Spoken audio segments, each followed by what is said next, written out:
Prescription drug abuse is up nationwide, and in one mountain county, children tend to tell the story.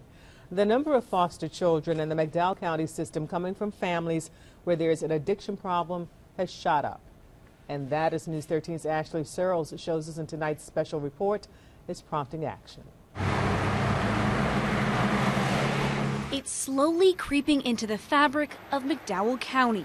There is no picture or portrait of what this looks like. I think it touches everybody in the community. Young and old, fathers and mothers and their children, even babies, so many of them in foster care that it's sounding an alarm for prescription drug abuse.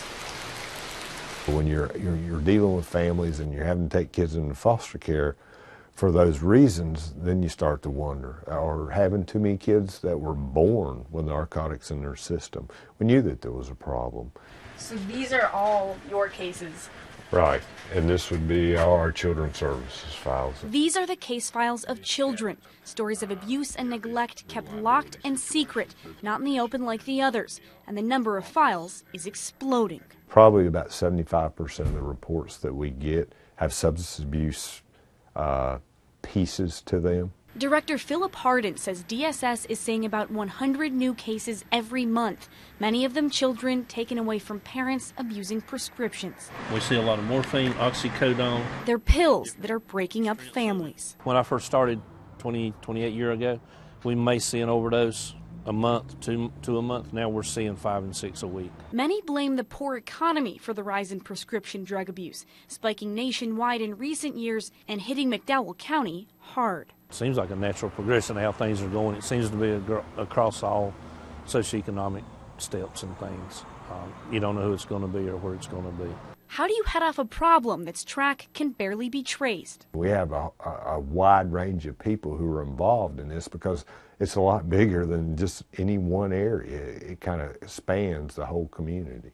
It is Project Lazarus, a program that's reduced overdose numbers in other counties by bringing the community together.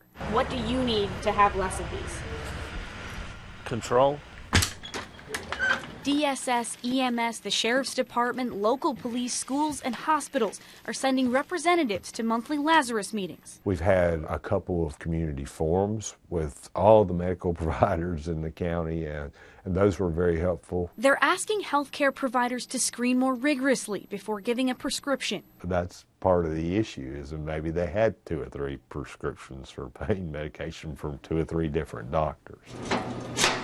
And now making flyers that advertise a recently installed Sheriff's Department pill drop box and ways to keep kids out of the cabinet. One of the things we do is the family, while we're there, if the patient is deceased, then at that point we can contact law enforcement. Will be involved, and we can collect medicines and help them take those medicines off the street before they wind up somewhere else.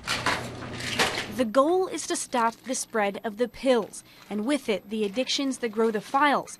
And if they can do that, reunite children with the families that the little orange bottles broke apart. How often does that happen? More often than you would think. In McDowell County, Ashley Searles, News 13.